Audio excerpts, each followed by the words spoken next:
reception, so he's going to get a great reception. He's going to enjoy the occasion, he says, whatever the result. But he is tired. No, well, we know that Frank and Christine watch, so good morning to them and baby Patricia. They'll be up and about. Big night ahead for the Lampard family. Let's talk Halloween. Happy Halloween to all of you that are celebrating. And pets increasingly getting involved. We're spending so much money now on Halloween. We've got a Sky News report into that. And it seems that quite a bit of money is going on the furry friends. I know. I mean, my particular favourite is the cat with his tongue out and the witch's hat on. I don't know how happy he is about a little hat on his head, but he looks great. Yeah, obviously we are evidently spending more and more money on costumes for children, costumes for ourselves, you know, sweeties for those trick-or-treaters coming round. But this is quite bizarre, people dressing up. I mean, I'm not one of those people that says, you know, dogs should be running around in waistcoats and bow ties. But this is I mean, extreme. In my mind, there is pain in that dog's eyes. Undeniably. It is utterly embarrassed He's by like, what are you making me do? Bad enough dressing up, but there's posing animal for a photo cruelty issues here, to be honest. It's like you made me do it again. Literally sad puppy dog eyes. Brilliant. Okay, now we're going to show you this picture in the Telegraph now. It's been doing the rounds on the internet. It's in the papers today. And when I showed this to Gamal this morning, what did you think it was? I thought it was a cat, but it did take a few seconds. No, you thought it was a crow. Don't pretend you got the real answer first. I thought it was a cat, but it did take a few seconds to register. That is a crow. That is definitely a crow when you first look at it. I didn't realise I had to realise that the cat's head is actually turned around. I couldn't work out the cat for quite a while, but it's because his other eye is there, isn't it? Closed. Closed. I mean, if a crow actually looked like that, that would be terrifying. Look at the size of its eyes. Terrifying. Have you seen The Birds? Yeah. Crows are the most terrifying films. They're quite and why would a crow be in a well-tiled room? In the window? Was left open. I think there's some real leaps being taken here. Crows are really bold. There you go. Thomas is one of those smart ones that spotted the cat like a mile straight away. Narissa and I thought it was a crow. Unbelievable. There you go. What do you see this morning? Let us know. Did you get straight away? Be honest. Thomas and Narissa, thank you very much for your company this morning. Good selection of stories from inside today's papers. Halloween trick-or-treaters tonight. Don't forget to send us in your pictures if you're all dressed up. I'm sure a lot of the kids will be going to school in their Halloween costumes. What's the weather going to be like for those trick-or-treaters? Here's Izzy. From cool, brisk northern fjords to the warm, tranquil waters of Southeast Asia. Well, actually, there's going to be a lot of dry weather around this evening. Perfect, actually. Let's take a look at the bigger picture, because we do have some fine weather for eastern areas where it's feeling a little warmer today, thanks to a southerly breeze after early frost. But out to the west as well, we'll see an improvement in the weather as the front moves away into eastern parts of Ireland and the Irish Sea. So at 6 p.m. this evening, this is a sort of snapshot. Western parts of Ireland and western parts of Northern Ireland probably dry. Central and eastern areas of England and Wales largely dry as well. In between, there will be some rain about, but hopefully not a washout, so not too bad an evening at all. Hope you enjoy it. If you meant to enjoy all that spooky goings on. Anyway, weather-wise out there this morning, it's frosty in eastern parts. It's about -2 at the moment through the Midlands, and it's -6 in Aberdeenshire in eastern Scotland. There will be some sunny spells over central and eastern parts of Britain today, and it'll feel much better than yesterday. We've lost that onshore northeasterly breeze, and instead the wind's coming up from the south, helping temperatures up to about 10 to 13 Celsius. There are bands of showery rain to the west, though, that will tend to merge to give some pretty soggy weather, as I said, across the Irish Sea areas into southern and western Scotland, Cumbria, West Wales and perhaps the far southwest this evening. Otherwise, it's largely fine. And there's some subtle changes through tonight. The west turns clearer and colder with some fog and frost. Central and eastern areas remain cloudy and see rain developing, in fact quite wet by the end of the night across eastern Britain. The weather, sponsored by Qatar Airways. Lots of you getting in touch about our top story here this morning on Sunrise. You can see it again at 9 o'clock. You'll hear how some of the most vulnerable people in the country are trapped in care. They're stuck in the system that's supposed to help them. We'll meet the family who have had their son in an assessment and treatment unit for 18 years. Paul Kelso's exclusive report is on the way.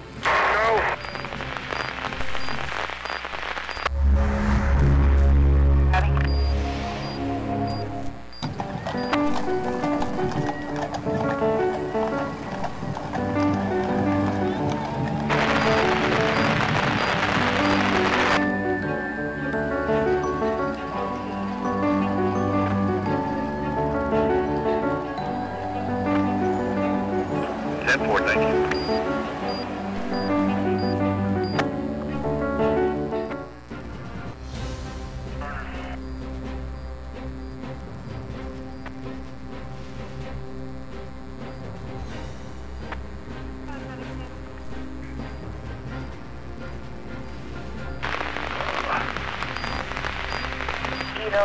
San Patricio County, P-Stop radio check. 12-4 Caribbean. Come on. Started about 30 minutes ago. Property.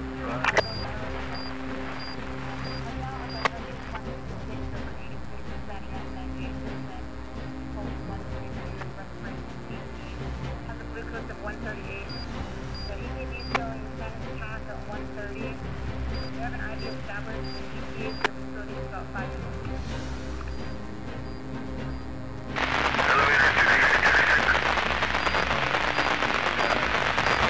Location after there was that incident,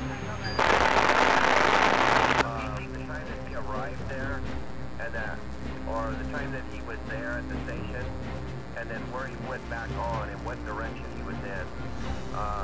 He's in unit 721, and Evil PD with San Patricio County, P-Stop radio check.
It's 9 o'clock, this is Sunrise. Our top story today, trapped in care. How thousands of people with a learning disability or autism are being kept in controversial hospitals the government promised to close 3 years ago. I'm not happy with the level of progress so far, and I'm absolutely determined to deal with this. Protests in Pittsburgh. More than 2,000 demonstrators call on Donald Trump to denounce white nationalism as the president visits the site of Saturday's shooting. A warning to the Chancellor of a shock to the economy in the event of a no-deal Brexit. Also ahead on Sunrise this morning, new tech to combat toxic air, how Britain is trying to control its dangerous levels of pollution. While we'll be spending more than ever before on celebrating the festival this year, that is Halloween. In sports, Leicester fans come together to hold a vigil for the late Wichai C. Watanaprabha.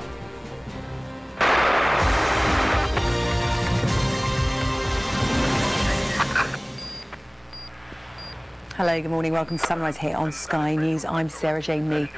All that to come, but first, the parents of a man with profound autism have been telling Sky News of their 18-year battle to have their son moved out of a secure hospital.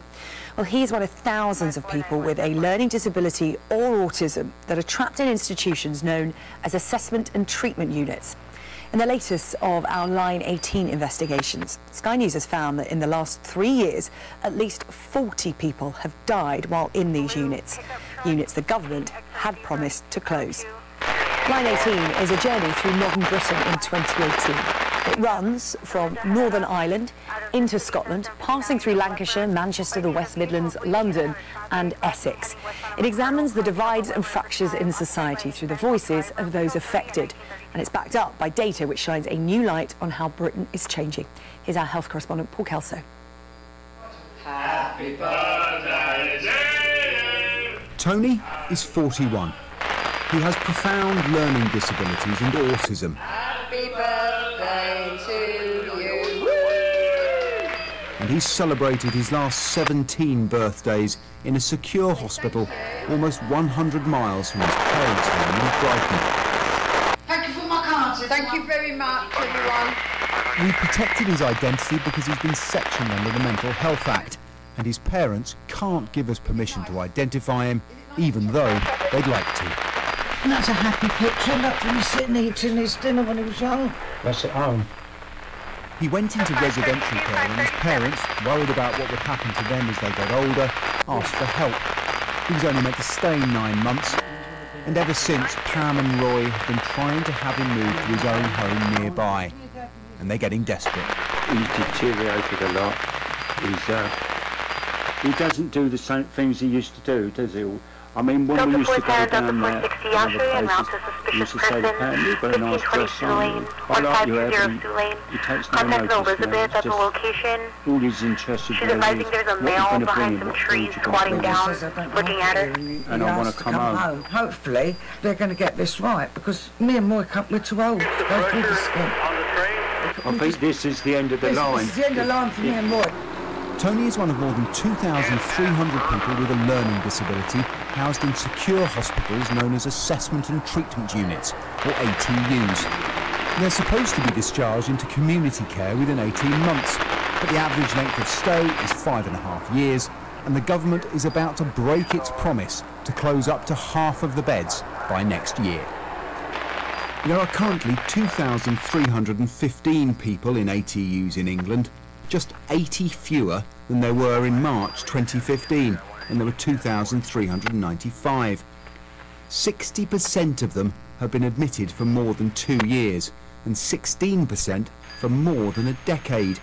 The number of reported cases of restraint has risen from 16,660 in 2016 to 28,880 last year. And Sky News has obtained figures that show 40 patients have died while admitted to an ATU since 2015, and 9 of the deceased were under 35. 4 years ago, Sir Stephen Bubb wrote a progress report on the bed closure programme. He was shocked by our figures and says the government has no excuse not to act. The idea that in the 21st century you lock people up, you restrain them, prone restraint, you hold them down, I think is disgusting, it's barbaric, and it is unacceptable and it needs to be made unlawful. This is all his clothes that I've got all ready for Tony to move, which I thought was going to be moved and he was going in about a fortnight. Looks like he's going to be there another year. For Pam and Roy, the struggle goes on. Their latest attempt to have Tony move closer to home has collapsed, which means they'll still be taking this 200-mile round trip to visit him every week. Brighton and Hove City Council say they are sympathetic to Tony's situation and hope to move him to bespoke accommodation closer to home as soon as possible. The Department of Health says it is committed to community care, and NHS England say they are investing more than £75 million to move patients into their own homes. These promises feel like a distant hope to families torn apart by the care system. I just feel we've lost him. He went away, well, he took him away, he's gone. Big hole in our family. He's just somebody we talk about in a picture. Paul Kelso, Sky News. Well, earlier here on Sunrise, we spoke to the Health and Social Care Secretary, Matt Hancock, and we asked him about the lack of progress in closing these units. I am not happy with the level of progress so far, and I'm absolutely determined to deal with this. The numbers are coming down, which is good, but there's clearly much more work that needs to be done. As you say, it's both about people with mental illness and people with learning difficulties. The way that you need to handle people, of course, has to be determined by their own clinical needs, and so it's complicated because each person has in these circumstances usually has very significant needs.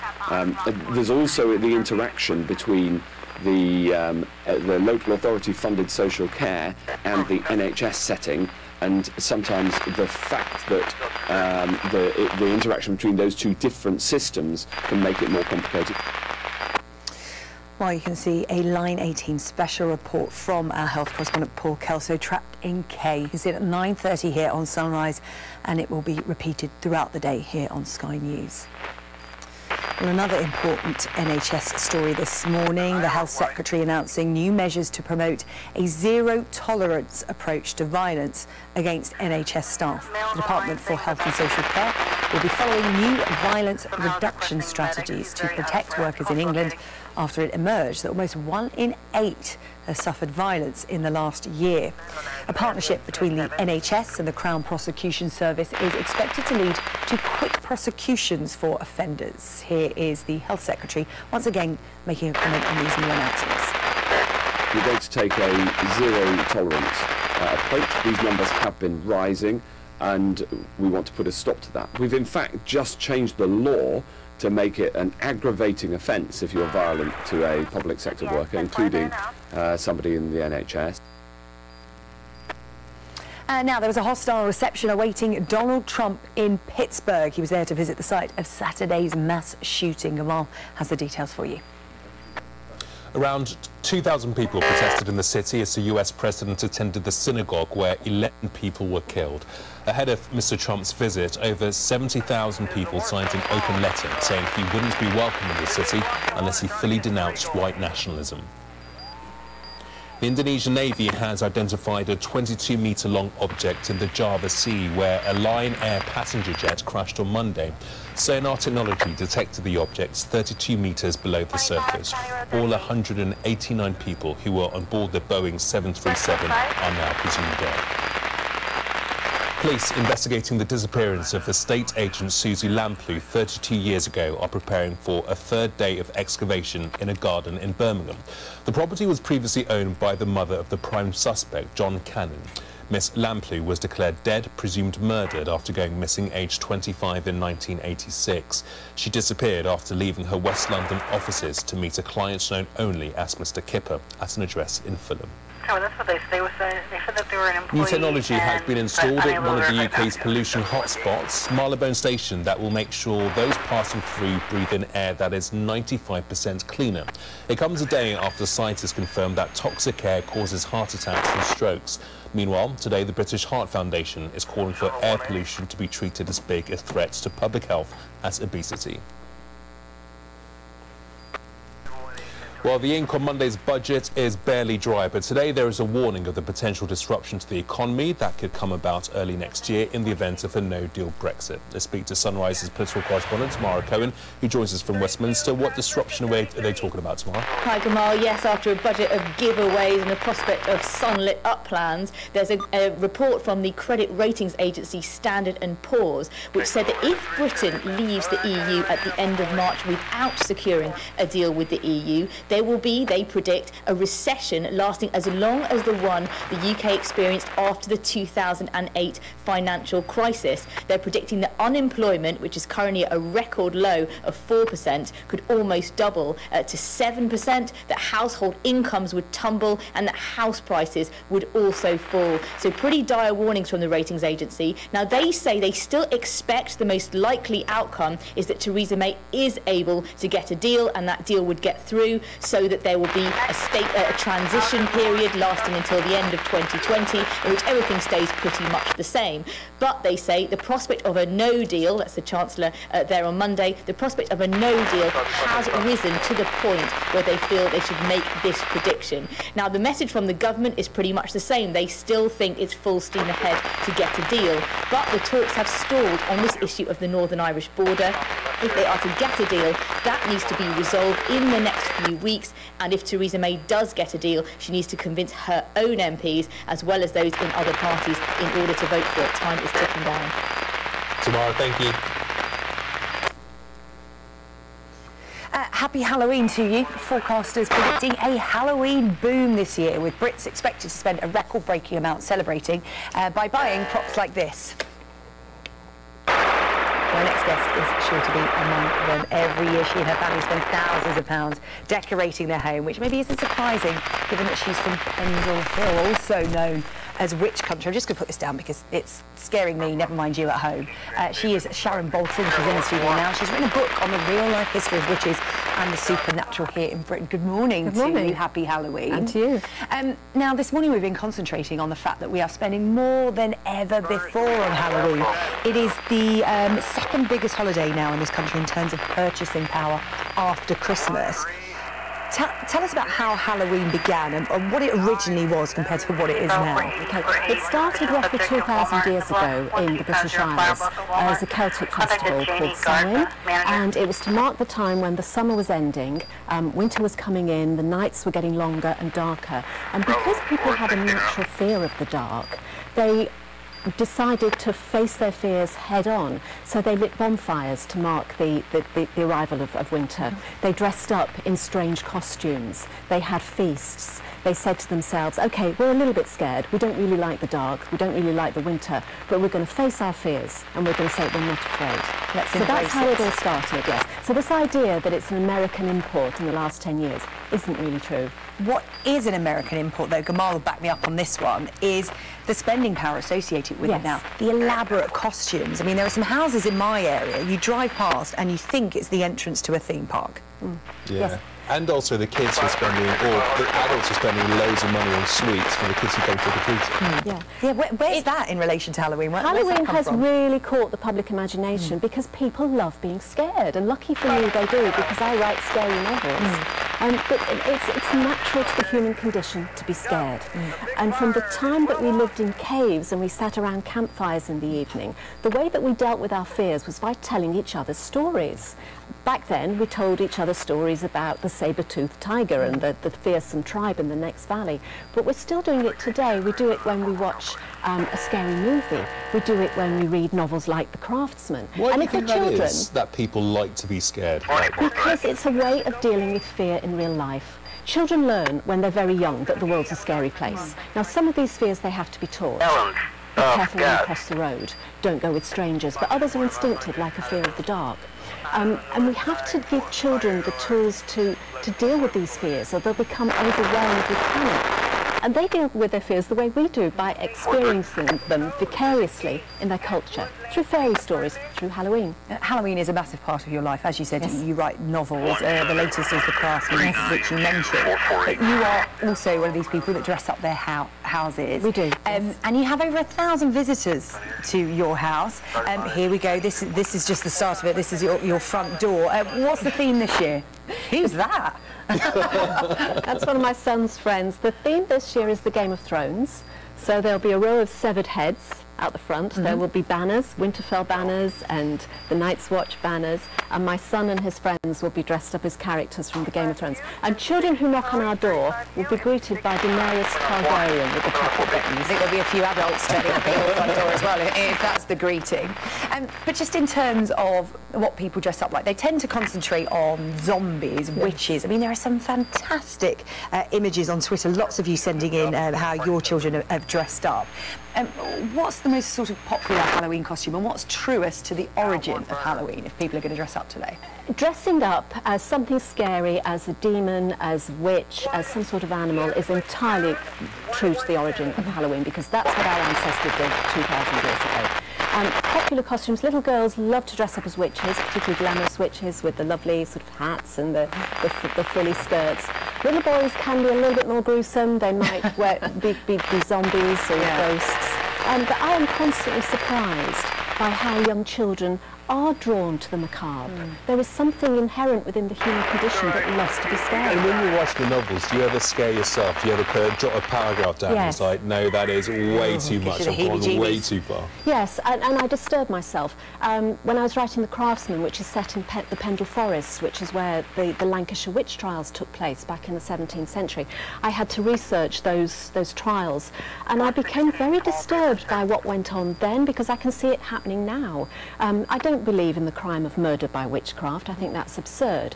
But something forced the community back then to turn upon those people, those 12 men and women who were hanged.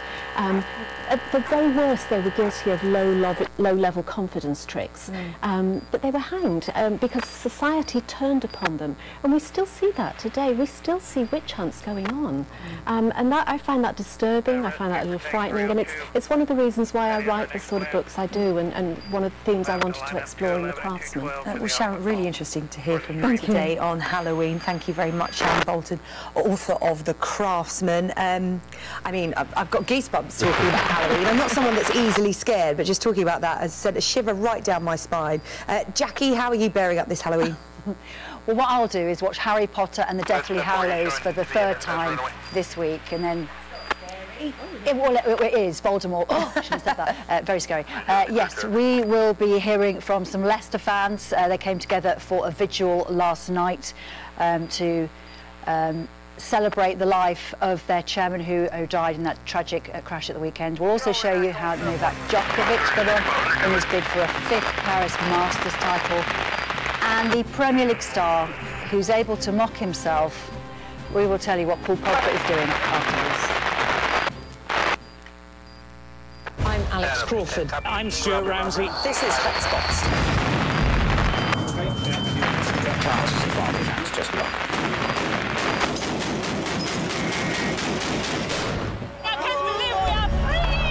These are the first few minutes of a new presidency in Zimbabwe. The most important thing a journalist team can do is to go and get that evidence and say, right, try and deny that.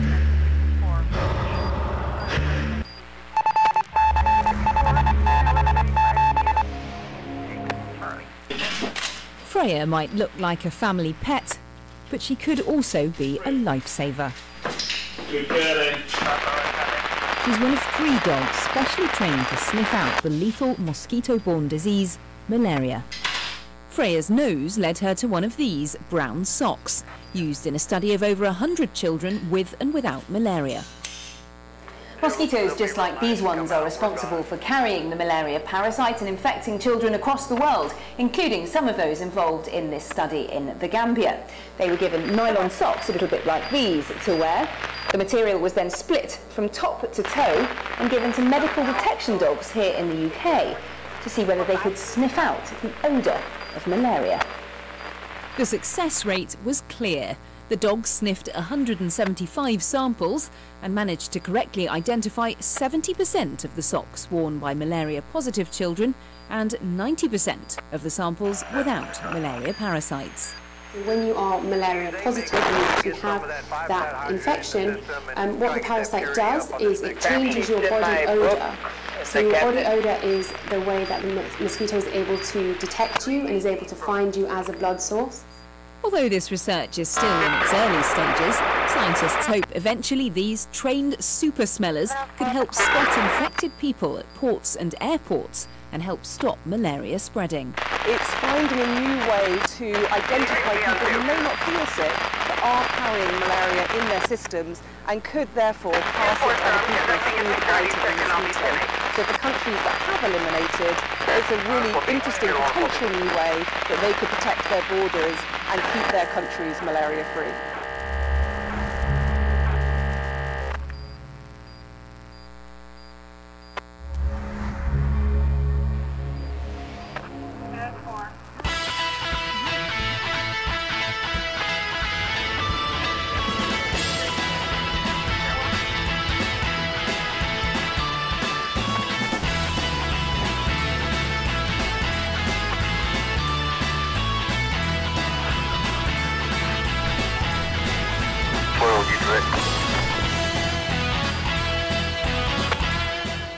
And Charlie 370 are showing routes to back them up. It's going to be a major on the access road in front of the Olive Garden. Charlie 370. So far.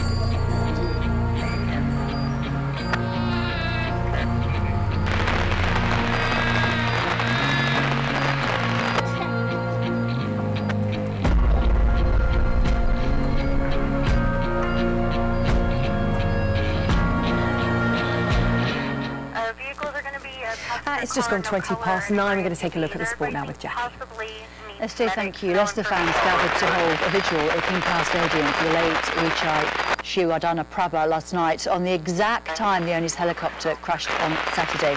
Well, the largest gathering of fans came together since the tragedy, and a 2-minute silence was held at 8:37. The silence was then followed by 2 minutes of applause. Well, their Premier League game against Cardiff will go ahead this Saturday after all. The players were unanimously in favour of the game being played. Vichai's son, Ayawat, has backed the decision. He wants the match to go ahead to honour his father. There'll be a minute's silence before kick-off, and the players will all wear black garments. Burton Albion manager Nigel Clough says his side's historic League Cup run is helping lift the gloom of last season's relegation. The League One club reached the quarter-finals for the first time after causing an upset to knock out Championship side Nottingham Forest 3-2. But Burton could have taken the lead before half-time. Jamie Allen won a penalty, but Ian Boyce missed from the spot. They opened the scoring soon after half-time. Scott Fraser's efforts deflecting in. Offside to Yanko. Now, if there was debate over whether the first goal was Fraser's, there was no doubt about the second one. A very composed finish, making it 2-0. Forest got one back 20 minutes from time. Substitute Lewis Graban giving the away side some hope with his 9th goal of the season. Burton restored their 2-goal lead 8 minutes from time. Southampton loanee Jake Hesketh with a very fine finish. Forest cut the deficit again, thanks to 17-year-old Arvin Apaya's debut goal. What a way to make your debut, but it was a case of too little too late for Forest, whose record of never winning at the Pirelli Stadium goes on. Here's Nigel Clough. Obviously, you make more money if you get one of the big boys away, but we want our supporters to experience it down here again, get behind us as they did tonight. So we'd love a home one. Can you get to the semi-final? Yeah, we did it at Sheffield United, got picked by Spurs in the last minute, so it is possible, but you need a bit of luck like we got tonight. Bournemouth manager Eddie Howe says his side were below par as they were made to work for their quarter-final place by Championship side Norwich. Steve Cook scored the winner in a 2-1 victory to send Bournemouth through to the last 8 for only the 3rd time. Roger Federer has revealed he rejected the chance to play at a government-sponsored exhibition match in Saudi Arabia. The world number 3 says it was a very quick decision to turn down the offer. Rafa Nadal and Novak Djokovic are scheduled to play in the event in December, but there have been calls for the duo to pull out in the wake of the recent death of the journalist Jamal Khashoggi. Nadal and Djokovic say they will seek more information before committing to the event. Staying with Djokovic, and he remains on course for a 5th Paris Masters title as he looks to regain the world number 1 spot. The Serb beat Portugal's João Sousa in straight sets. He will now play Damir Zimmer of Bosnia next. To rugby, and Harlequins fullback Mike Brown will play no part in England's first autumn international against South Africa on Saturday. He's been dropped by the head coach Eddie Jones. England are currently training in Portugal, where Jones has retained 25 players ahead of the test. Courtney Lawes has stayed but won't feature against South Africa because, listen to this, he picked up a back injury after sleeping in a hotel bed that was too short for him. He's 6'7". Well, any bed would be too short for him. Now, the Manchester United midfielder Paul Pogba raised more than a few eyebrows on Sunday with his interesting penalty technique in their win over Everton. His penalty was saved by Jordan Pickford. His blushes were saved when he scored the rebound. Well, Pogba has gone on social media, as he likes that, to mock his own technique in a shuffled run-up to his luxury sports car. The Frenchman took more than 30 steps to get there, which is 4 more than Sunday's score. Anyone can do it. Yeah, I mean, Jackie, if you go like that, you might reach your car to get home by this time. Tomorrow. Right, yeah, I'd speed up a bit if I were you. Don't take a leaf out of his book. Jackie, thank you very much. Happy Halloween to you if you are celebrating today. Lots of you tweeting us with your Halloween pictures this morning because we're spending record amounts of money on this holiday. It's the top earner for the economy holiday-wise after Christmas. But I get it, though. It's fun and games for the kids, isn't it? Yeah, it keeps them entertained, doesn't it? But a lot of money being spent. And we've been seeing how some of that money is put to very good use. You've been tweeting in your pictures this morning. Yeah, that's right. SJ Ella has been in touch with a picture of her daughter who celebrates her birthday today. Happy birthday. Oh. Then he happened to nice. Zombie bride there. Outstanding. I think that's a little nod to The Walking Dead. It is, for those of you who watch it. Okay, that's Regan there on the right, yeah. Very good.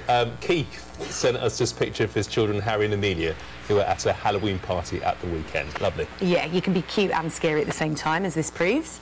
Yeah, this one from Sarah from Wigan. She sent us this picture of Rory and Brodie White, who, as you can see, are dressed as a dinosaur and pumpkin. Maximum cuteness. And last, but by no means least, Richard Williams has sent us this picture of his granddaughter, Myla, who celebrated her first Halloween with the visit to the... I'll go in and okay, those last two tied for cuteness. Thank you so much for sending those in. There you go, that makes it a very happy Halloween, having a look at that. Thank you. If you're out trick-or-treating tonight, is the weather going to be a bit scary? Here's Isabel. Actually, the weather's looking pretty good, and I am going to dress up my cat. I think I can just see Fluff in a little witch's hat. I think he'll be so pleased. Isabel, Fluff is watching. He's now going to hide.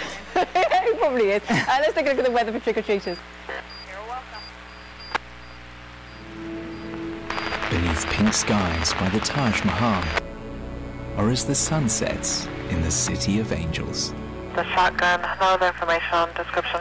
There's a chilly start in the east now. It won't be as cold this evening, but there is some rain around. It does look as though it will mainly affect Irish Sea coastal areas, West Wales, Cumbria, Western and Southern Scotland this evening. So this is a sort of 6 p.m. picture. So western areas will be clearer, and east of that front will find some dry weather as well. So there will be a lot of dry weather out and about. Not too bad at all, but obviously you've got that central slice where you've got that rain area. And at the moment it's sort of two distinct bands, but they'll tend to merge as we head through the day.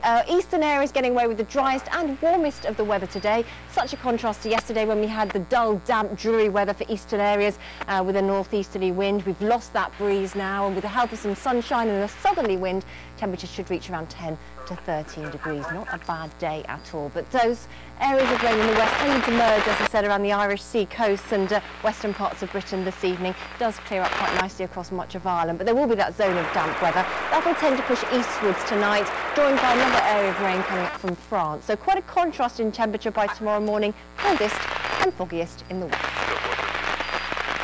The weather, sponsored by Qatar Airways.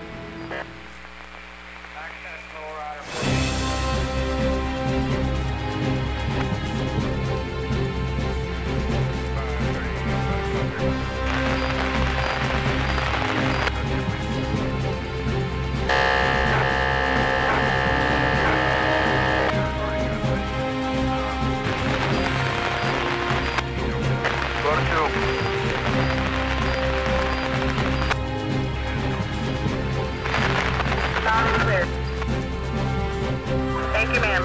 Trolley 103 clear.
Let me check.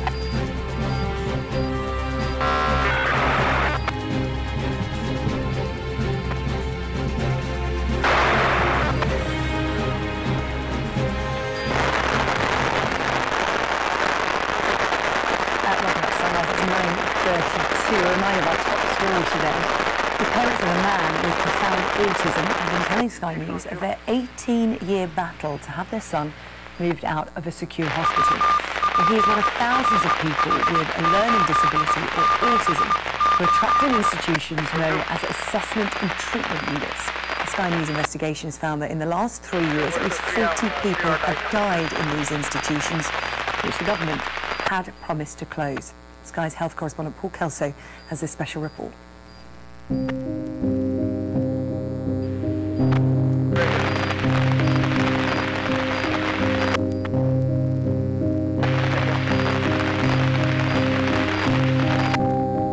They are some of the most vulnerable people in society in need of the greatest care.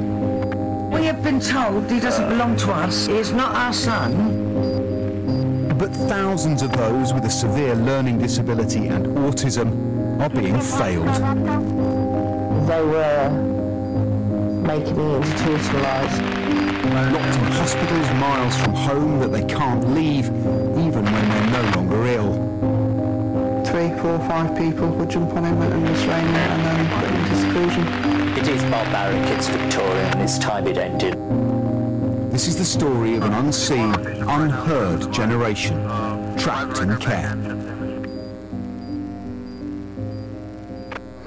Happy birthday, dear. Tony is 41. He has profound learning disabilities and autism. Happy birthday to you. And he's celebrated his last 17 birthdays in a secure hospital almost 100 miles from his parents' home in Brighton. Thank you for my cards. Thank you very much, everyone. We've protected his identity because he's been sectioned under the Mental Health Act, and his parents can't give us permission to identify him, even though they'd like to.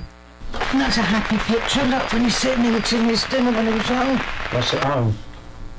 He went into residential care when his parents, worried about what would happen to him as they got older, asked for help. He was only meant to stay 9 months before moving into a home in the community, but he's been trapped ever since. Roy and Pam say that during his first 10 years in the hospital, he was regularly restrained, sedated, and received injuries, including a broken arm they were told he sustained in a fall. He had wrist burns, he had black eyes. His fingers were black and blue, weren't Yeah, he had his hands trod on. He was being held down, face down, with about 8 or 9 people. We actually see him do it. We witnessed that. We witnessed one of them holding him down prone. Following the incidents, Tony was moved to his own annex, but Roy and Pam say he's sometimes isolated and that the years have taken their toll. He's deteriorated a lot. He doesn't do the same things he used to do, does he? I mean, when we used to go down there in other places, he used to say to Pam, "You've got a nice dress on, I like your hair," but he takes no notice now. It's just, all he's interested really is what you're going to bring him, what food you're going to bring him. He just says, "I don't like it here," and he I want asks to to come come home. Tony is in a low-security hospital run by a private care company. They say all his injuries were properly investigated and took place before they owned the hospital. They also say patients are not isolated, but those who need their own living space receive attention from dedicated staff and have access to common areas with other patients. Roy and Pam have been trying to get Tony moved to his own home with appropriate community care for years. When we first met, they've been told it might happen by Christmas. Hopefully, they're going to get this right, because me and Roy, we're too old to go through the skin. I think this is the end of the line. This is the end of the line for me and Roy. We have been told he doesn't belong to us. He's not our son. He is not our son. I gave birth to him and we are parents, but he belongs to us. He belongs to the state. You feel powerless. You can't do nothing. It's like Tony on the edge of a cliff and you can't get hold of him. He's there, but you can't get him. That's how it feels. Tony and thousands like him are hidden out of sight and out of mind, often for years, in institutions known as Assessment and Treatment Units, or ATUs. They're designed for short-term care of people with a range of learning disabilities, and they're supposed to be discharged within 18 months. In fact, the average length of stay is 5.5 years, and the government is about to break its promise to close up to half of the beds by next March. There are currently 2,315 people in ATUs in England, just 80 fewer than there were in March 2015, when there were 2,395. 60% of them have been admitted for more than 2 years, and 16% for more than a decade. The number of reported cases of restraint has risen from 16,660 in 2016 to 28,880 last year. And Sky News has obtained figures that show 40 patients have died while admitted to an ATU since 2015. 9 of the deceased were under 35. 4 years ago, Sir Stephen Bubb wrote a progress report on the bed closure programme. He was shocked by our figures and says the government has no excuse not to act. There are deaths of people in these institutions, some of them unexplained. We know there are significant problems. There will be, at some stage, another scandal. And yet we know what we need to do. The idea that in the 21st century, you lock people up, you restrain them, prone restraint, you hold them down, I think is disgusting, it's barbaric, and it is unacceptable and it needs to be made unlawful. To see the difference that community care can make, we came to Norwich to visit a project run by and for people with a learning disability. And make sure so they got the right support to keep out of hospital. Everyone here has spent time in a secure hospital, but all are now in community care, with greater control over their lives and finding their voices. Hayley spent more than 5 years in secure hospitals. I felt institutionalised, so when I came out to live in the community, I was doing a lot of bad things to try and get myself back into hospital. Because I felt safe. That's where my safety net was. Having the right support, you can achieve anything, but it's got to be the right support for you, and that can take time. It can take time to get the right support.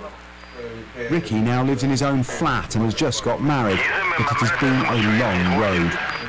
If I was given to the community and there would have been good communication, the right support, I think I wouldn't have been in hospital as long as I did.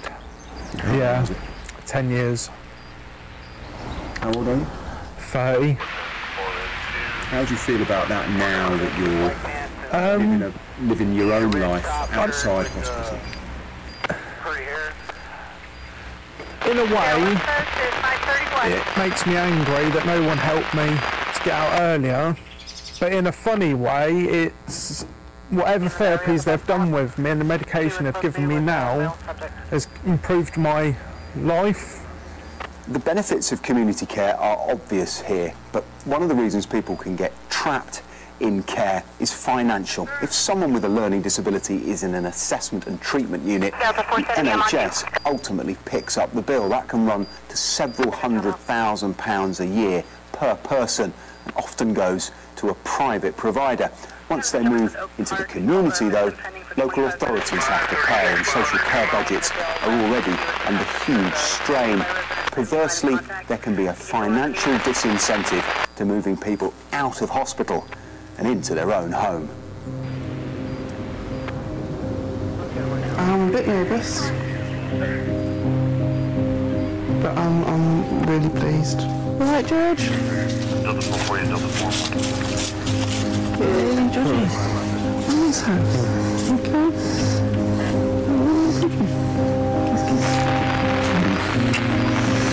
Sweetie, shall we go inside? Mummy's house, George. George is just beginning that transition. This is the first time he's been to his mum's house in 18 months. Just 3 weeks earlier, he was discharged from a secure hospital. 3, 4, 5 people would jump on him and restrain him and then put him into seclusion. As far as George is concerned, as soon as you lay a hand on him, you're in his space. He doesn't like it, he's autistic, doesn't like being touched. He's got like an exclusion zone around him and they're straight in. He felt that he was being attacked, so he fought back. He now lives nearby in his own home with 3 carers 24 hours a day. I have a lot of confidence in the team. We have excellent communication. They're talking to me every single day and I know I can talk to them every single day, which is really good. And it's all the details, exactly what George is about and who he is and what he enjoys and what he doesn't enjoy. Picking up all of the details all of the time, and it's constantly changing. Feels calm. Yeah. Yes, yeah. He's just living the life he's supposed to live, which is absolutely brilliant. George has personal support from a dedicated team, but it is still, on average, 6 times cheaper to look after people at home than in a hospital. It's about, you know, accepting and understanding that he's got a right to do whatever he wants to do, but at the same time, with the duty of care, you need to make sure that what he's doing is safe and you know, he's allowed to live a fuller life as he can. That was really quite uplifting. Nicola and George are the first people we've met since we started this who are smiling. And it's clear that with the right planning, the right committed staff and the right attitude, it is possible to provide decent care in the community. It's early days for George, but it seems to be working. This is all his clothes that I've got all ready for Tony to move, which I thought was going to be moved and he was going in about a fortnight. Looks like he's going to be there another year. For Pam and Roy, the struggle goes on. They have just had bad news. He thinks he's having a Christmas with a Christmas tree. You can imagine not having a Christmas. He hasn't had one in 21 years. No Christmas tree, no decorations. Wherever he is, all he's got is a bed, a telly and a chair. It's just another day. They've been told Tony will not be leaving hospital after all. After a disagreement with Roy and Pam over his care plan, the care provider has withdrawn its offer of a home near Brighton. That means they'll still be taking the 200-mile round trip to visit him every week. Brighton and Hove City Council say they are sympathetic to Tony's situation, but his current accommodation is the closest to home that meets his needs. They say his situation is regularly independently reviewed and hope to move him to bespoke accommodation that keeps him and his carers safe as soon as possible. It is a complex process which can only proceed with the full confidence of Tony's parents, and the council say they're restarting the commissioning process with immediate effect. The Department of Health say they are committed to supporting people in the community, and that restraint should only be used as a last resort. NHS England say there are 20% fewer people in ATUs than 3 years ago, and they're investing more than £75 million in moving patients into their own homes. Those promises feel like a distant hope for families torn apart by the care system. I just thought we'd lost him. He went away, well, it took him away, and he's gone. Big hole in our family. He's just somebody we talk about in the picture.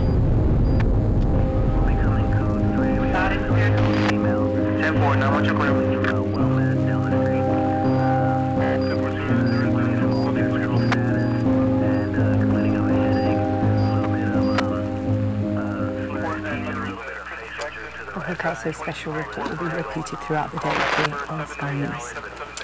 Still to come here on Sunrise, paddling through plastic. We'll be talking to a woman who took her campaign to reduce plastic pollution all the way down the Hudson River.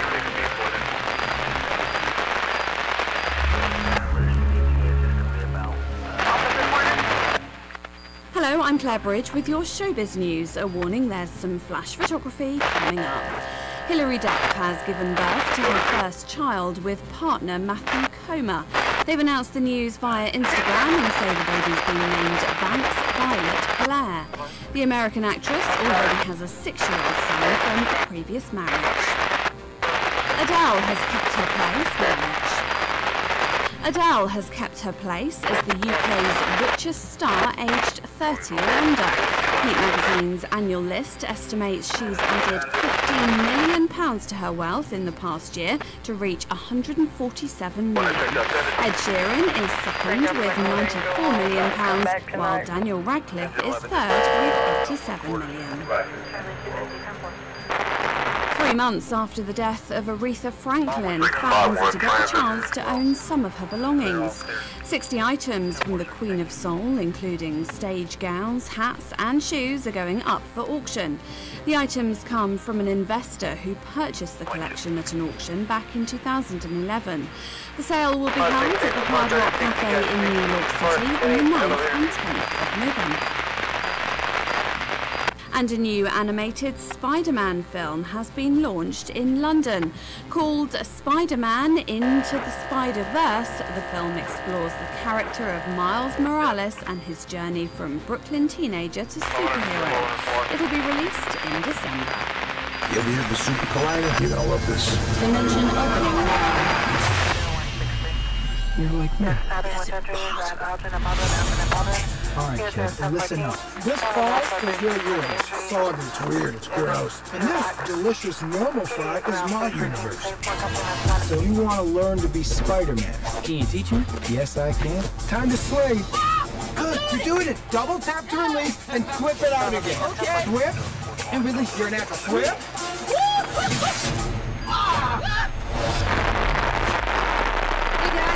Who are you? I'm Stacy. I'm from another dimension. How many more spider people are there? Hey, fellas. Hello. This could literally not get any weirder. It can get weirder.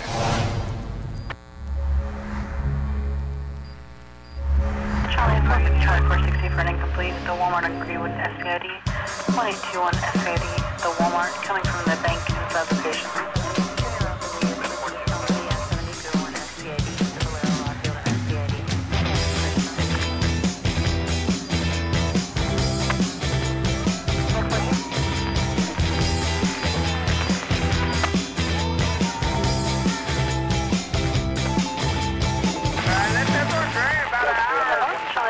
Following us here on Sunrise, it is All Out Politics with Adam Bolton. Morning, Adam, what have you got? Good morning, Sarah Jane. Well, we'll be getting the thoughts on Paul Kelso's disturbing reports about people with mental disabilities in care from Luciana Berger, the MP who's campaigned strongly on the issue. We'll be finding out whether it's a good idea for businessmen to be given ambassadors' jobs from Sir Christopher Mayer, the top diplomat. We'll be getting the latest from Damien Collins and his media committee on his battle with Facebook and the other internet giants. And Sarah Jane, I don't know if you'll be buying this for some in your family. It will be weighing down a lot of Christmas stockings this year. The best-selling biography of Churchill by Andrew Roberts. Andrew Roberts will be here discussing that as well. So a packed programme coming up from 10. Thanks very much, Adam. I don't know about buying it for my family. I think I might buy it for myself. Early Christmas present to me. Thank you very much. Right, let's talk about plastic pollution. We were highlighting yesterday that major World Wildlife Fund report showing how human activity has impacted on dwindling wildlife populations across the globe, down some 60%. Well, it's an issue my next guest is very passionate about. She is Lizzie Carr, the adventurer and founder of Plastic Patrol, an initiative aiming to reduce plastic in Britain's waterway. However, her most recent challenge has made history overseas. Good morning, Lizzie. Hello.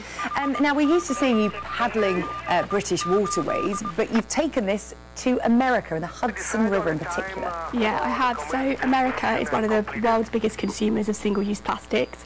I was heading over there in September for an event, and for me it was just a great opportunity to take my campaigning and my Plastic Patrol initiative across the pond.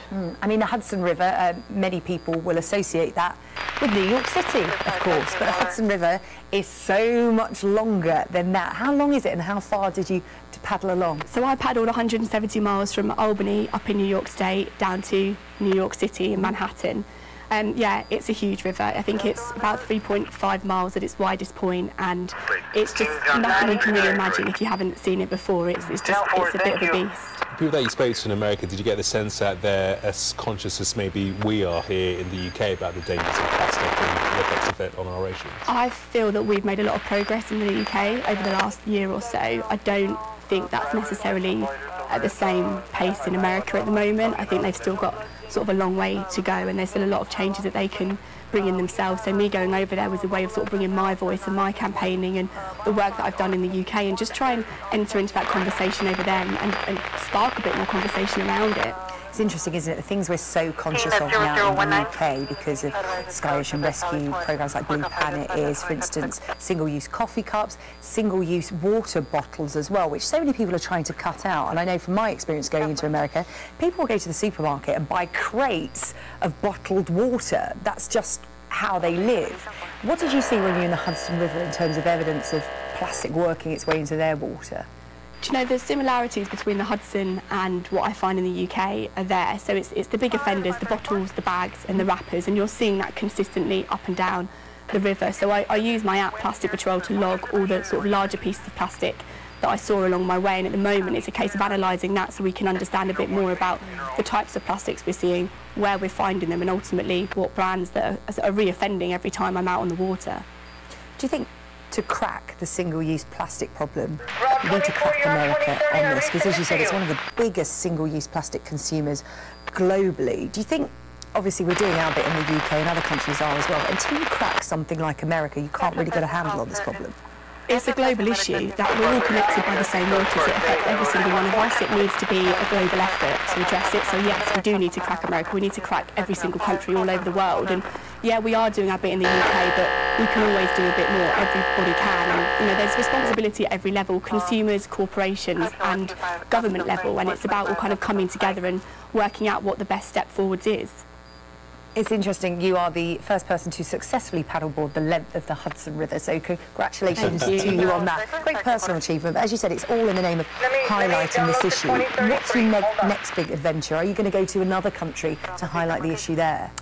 At the moment, there's no plans. It's really just a case of analysing a lot of the citizen science activity that I did on the water. So there was microplastic sampling. I used the smart fin to understand a bit more about water temperatures and motion characteristics in the water and how that plays a part and impacts in plastic. So there's a lot of things going on now in the background. Now I've come back that I need to sort of understand a bit more and feed that into the research that's being done over in America now with the charities and organisations that are working along the Hudson to try and improve the qualities over there. Yeah, the actual physical element of your challenges is just one part of it. As you said, there's so much for you to do when you get back with the information you gather.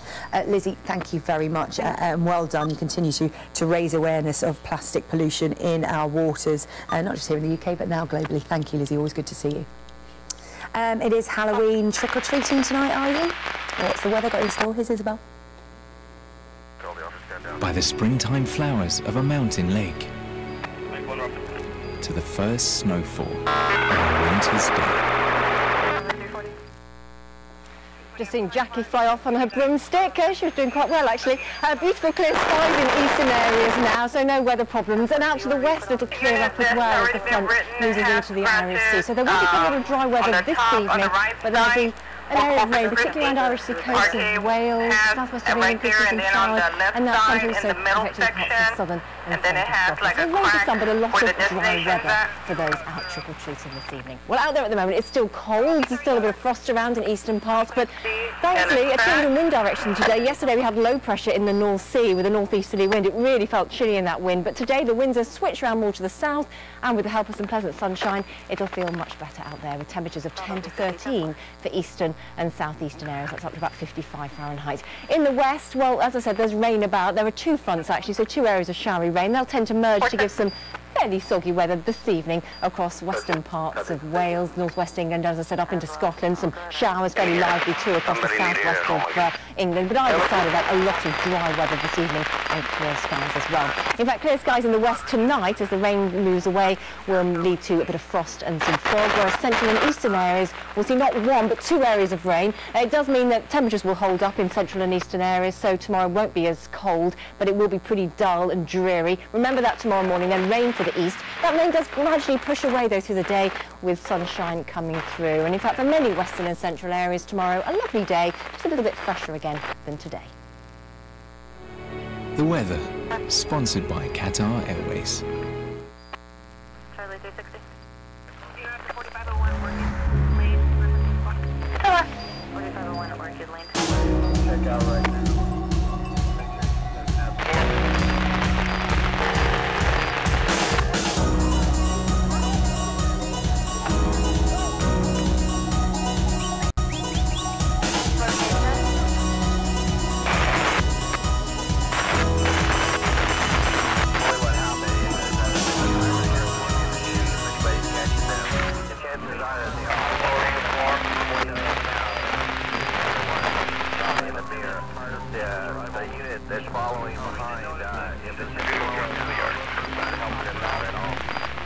Radio check 10 from the art.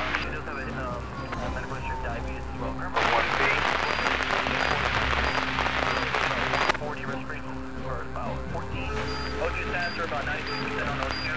Glucose we got was 459 and temperature was 98.9. We attempted 2 IVs, but was unsuccessful. We put on a 4 lead. Thank you, this 59054. 34.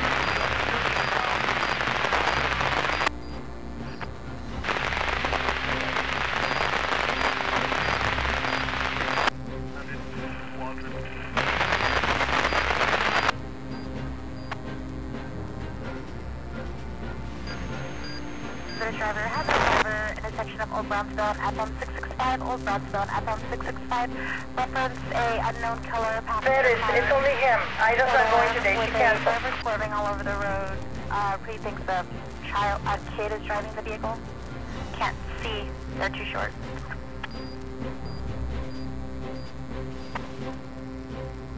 Not name tag. Medicaid on scene.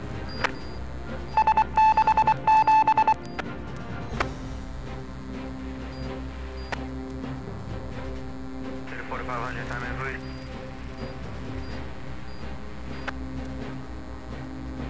I don't know if y'all can maybe keep something up on the backside like the barbecue drive-thru. 1008 transit in division. Yep.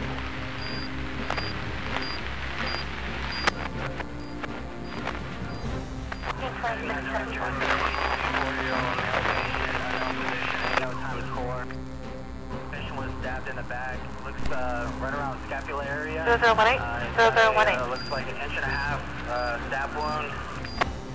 He also has a laceration above his right eye. If anybody can assist, those are the only ones that I have on report right now. Lung sounds are cleared off field. We got both injuries bandaged. Respiratory rate is 16, setting at 98% on room air. Tag 117, telescopic. This is All Out Politics. Coming up in the next hour, how thousands of people with learning disabilities are being kept in secure hospitals, which the government promised to close 3 years ago. It's barbaric, and it is unacceptable, and it needs to be made unlawful. Unfriended will look at the Chancellor's plans to make tech giants such as Google and Facebook pay more tax. From the boardroom to the embassy, some of Britain's top diplomatic jobs could be opened up to external candidates. And Sir Winston Churchill, was he a hero, a racist, or an imperialist? We'll ask the author of a new book about Britain's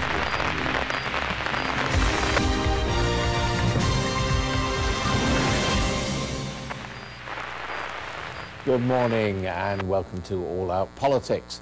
Sky News has learned that at least 40 people with a profound learning disability or autism have died in secure hospitals, which the government had promised to close.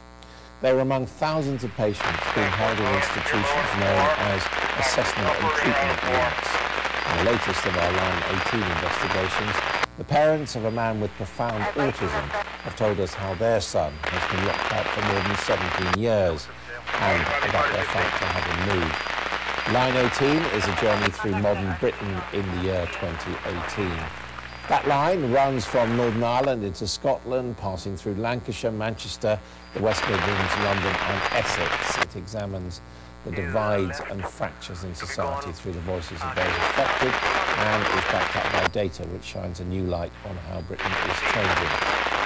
This report now from our health correspondent, Paul Kelso. Happy birthday to you. Tony is 41. He has profound learning disabilities and autism. Happy birthday to you.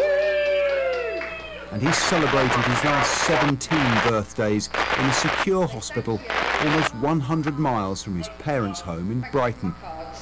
Thank you for my cards. Thank you very much. He protected his identity because he's been sectioned under the Mental Health Act, and his parents can't give us permission to identify him, even though they'd like to. And that's a happy picture, look, when he's sitting eating his dinner when he was young. That's it. He went into residential care and his parents, worried about what would happen to them as they got older, asked for help. He was only meant to stay 9 months, and ever since, Pam and Roy have been trying to have him moved to his own home nearby, and they're getting desperate. He's deteriorated a lot. He doesn't do the same things he used to do, does he? I mean, when we used to go down there in other places, I used to say to Pam, you've got a nice dress on. I like your head, and he takes no notice now. It's just all he's interested in what you're going to bring him, what food you're going to bring him. He just says, I don't like it here, and he I want asks to to come home. Hopefully, they're going to get this right, because me and Roy, we're too old to go through the skin. I think this is the end of the line. This is the end of the line for me and Roy. Tony is one of more than 2,300 people with a learning disability housed in secure hospitals known as assessment and treatment units, or ATUs. They're supposed to be discharged into community care within 18 months, but the average length of stay is 5.5 years, and the government is about to break its promise to close up to half of the beds by next year. There are currently 2,315 people in ATUs in England, just 80 fewer than there were in March 2015, when there were 2,395. 60% of them have been admitted for more than 2 years, and 16% for more than a decade. The number of reported cases of restraint has risen from 16,660 in 2016 to 28,880 last year.